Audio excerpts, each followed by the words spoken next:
আসসালামু আলাইকুম ওয়া রাহমাতুল্লাহি ওয়া বারাকাতুহু। হযরত হুদ আলাইহিস সালামের পূর্ণাঙ্গ জীবনী। হুদ আলাইহিস সালাম ছিলেন নূহ আলাইহিস সালামের পরবর্তী যুগের অন্যতম মহান নবী। তিনি আদ জাতির কাছে আল্লাহর বার্তা নিয়ে এসেছিলেন। তার কওম ছিল পৃথিবীর সবচেয়ে শক্তিশালী জাতিগুলোর একটি। তারা বিশাল দালান বানাতো, পাহাড় কেটে ঘর তৈরি করত এবং নিজেদের শক্তির কারণে অহংকার করত। কিন্তু আল্লাহকে অস্বীকার করার কারণে শেষ পর্যন্ত তারা ধ্বংস হয়ে যায়। আজ আমরা হযরত হুদ আলাইহিস সালামের জন্ম থেকে শুরু করে তার দাওয়াত, আদ জাতির শক্তি, তাদের পাপ, আল্লাহর গজব এবং শিক্ষাসহ সম্পূর্ণ জীবনী জানব সহজ ভাষায়। সূচনা। বিসমিল্লাহির রহমানির রহিম। প্রিয় দর্শক, আজকের এই ভিডিওতে আমরা জানব এমন এক জাতির ঘটনা যারা পৃথিবীর সবচেয়ে শক্তিশালী জাতিগুলোর একটি ছিল। তারা এত শক্তিশালী ছিল যে মানুষ তাদের দেখে ভয় পেত। তাদের শহর ছিল বিশাল, তাদের ঘরবাড়ি ছিল আকাশ ছোঁয়া, তাদের দেহ ছিল অত্যন্ত বলবান। কিন্তু তারা আল্লাহকে ভুলে গিয়েছিল। আর সেই জাতির কাছে আল্লাহ পাঠিয়েছিলেন মহান নবী হযরত হুদ আলাইহিস সালামকে। প্রথম অধ্যায়, আদ জাতির পরিচয়। হুদ আলাইহিস সালামের কওমের নাম ছিল আদ। তারা আরব অঞ্চলের আহকাফ এলাকায় বাস করত। এলাকাবাসী ছিল মরুভূমি ও পাহাড়ে ভরা। তাদের জাতি ছিল ধনী, শক্তিশালী ও উন্নত।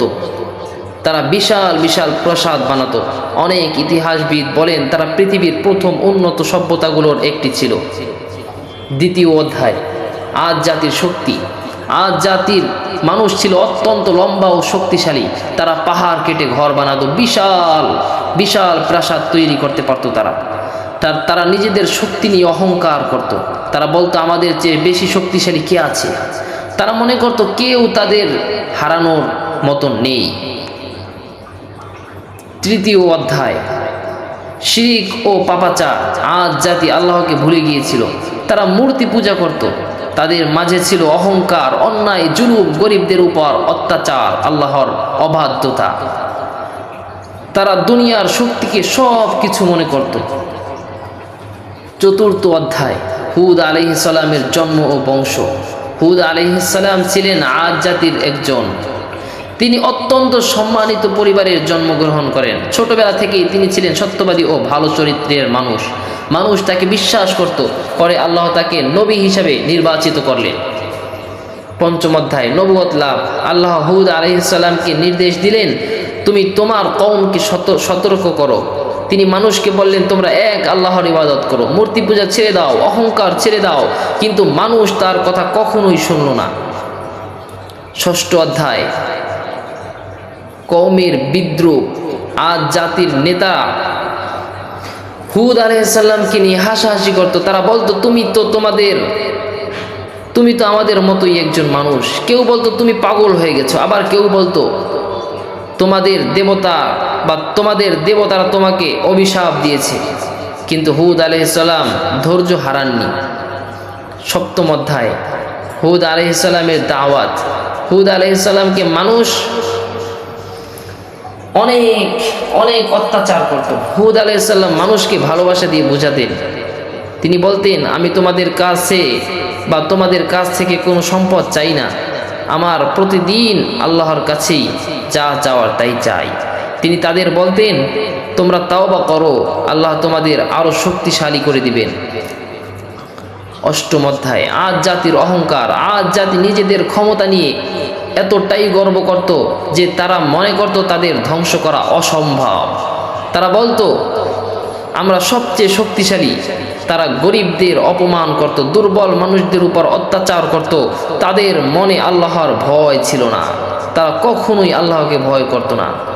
নবম অধ্যায়, খরার শুরু। আল্লাহ আদ জাতিকে সতর্ক করার জন্য বৃষ্টি বন্ধ করে দিলেন। বছরের পর বছর বৃষ্টি হচ্ছিল না। ফসল নষ্ট হয়ে গেল, পশু পাখি মারা যেতে লাগলো, মানুষ কষ্টে পড়ে গেল। কিন্তু তারপরও তারা তাওবা করল না। দশম অধ্যায়, হুদ আলাইহিস সালামের সতর্কতা। হুদ আলাইহিস সালাম বলেন, তোমরা আল্লাহর কাছে ক্ষমা চাও, তাহলে তিনি তোমাদের বৃষ্টি দেবেন। কিন্তু তারা হাসতে লাগলো, তারা বলল, তুমি আমাদের ভয় দেখাচ্ছ। তারপরের অধ্যায় 11 অধ্যায়ে আমরা জানতে পারবো কালো মেঘের আগমন। একদিন আকাশে বিশাল কালো মেঘ দেখা গেল। আজ জাতির মানুষ খুব খুশি হয়ে গেল। তারা ভাবলো অবশেষে বৃষ্টি আসছে, কিন্তু সেটি আল্লাহর গজব ছিল। 12 অধ্যায় ভয়াবহ ঝড়। আল্লাহ তাদের উপর প্রচণ্ড ঝড় পাঠালেন। এমন ঝড় পৃথিবী খুব কম দেখেছে। ঝড়টি টানা 7 রাত ও 8 দিন চলছিল। বাতাস এত শক্তিশালী ছিল যে মানুষ আকাশে উড়ে যেত, তাদের দেহ মাটিতে পড়ে থাকতো শুকনো গাছের মতো। 13 অধ্যায় আজ জাতির ধ্বংস। এক সময় পুরো আজ জাতি ধ্বংস হয়ে গেল। তাদের বিশাল বিশাল প্রাসাদ ভেঙে পড়ল। তাদের শক্তি কোনো কাজে আসলো না। শুধু হুদ আলাইহিস সালাম এবং ঈমানদাররা বেঁচে গেলেন। 14 অধ্যায় ঝড়ের ভয়াবহতা বা ঝড়ের ভয়াবহ দৃশ্য কল্পনা করুন। চারিদিকে কালো আকাশ, ভয়ঙ্কর বাতাস, মানুষ চিৎকার করছে, প্রাসাদ ভেঙে পড়ছে, কেউ কাউকে সাহায্য করতে পারছে না, কারণ সেটি ছিল আল্লাহর শাস্তির বিশাল বড় এক নমুনা। 15 অধ্যায় ঈমানদারদের রক্ষা। আল্লাহ হুদ এবং তার অনুসারীদের নিরাপদে রাখলেন। তারা আল্লাহর উপর ভরসা করেছিলেন, তাই আল্লাহ তাদের রক্ষা করলেন। 16তম অধ্যায়ে আমরা জানতে পারবো কোরআনে হুদ আলাইহিস সালামের ঘটনা। কোরআনে বহু জায়গায় হুদ এর কথা বলা হয়েছে, বিশেষ করে সূরা হুদ, সূরা আল আরাফ, সূরা আশ-শুআরা, সূরা আল হাক্কাহ, সূরা ফুসসিলাত।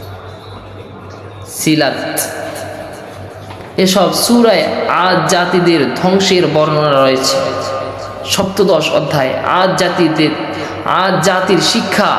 আজ জাতির ঘটনা আমাদের শিখায় অহংকার ধ্বংস ডেকে আনে। শক্তি থাকলেই মানুষ বড় হয় না। আল্লাহর অবাধ্যতার শাস্তি আছে। আল্লাহ সময় দেন কিন্তু ছেড়ে দেন না। কথায় আছে আল্লাহ ছাড় দেন কিন্তু কখনোই ছেড়ে দেন না। নবীদের কথা সত্য। মানুষ নবীদের অস্বীকার করলেও শেষ পর্যন্ত সত্য প্রকাশ পায়। ঈমানদারদের আল্লাহ রক্ষা করেন। যারা আল্লাহর উপর ভরসা করে আল্লাহ তাদের সাহায্য করেন। 18 অধ্যায় হুদ আলাইহিস সালামের চরিত্র। হুদ আলাইহিস সালাম ছিলেন ধৈর্যশীল, সাহসী, দয়ালু, সত্যবাদী, আল্লাহভীরু।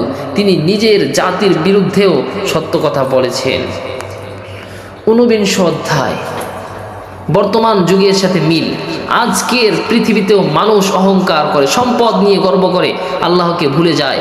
আজ জাতির ঘটনায় আমাদের সতর্ক বা আমাদের জন্য সতর্ক বার্তা এটাই যে কখনোই অহংকার করা যাবে না এবং মানুষদের উপরে জুলুম অত্যাচার করা যাবে না। 20তম অংশে আমরা জানব হুদ আলাইহিস সালামের শেষ জীবন। আজ জাতির ধ্বংসের পরে হুদ ঈমানদারদের নিয়ে শান্তিতে জীবন কাটান। ইসলামী ইতিহাস অনুযায়ী পরে তিনি পৃথিবী থেকে বিদায় নেন।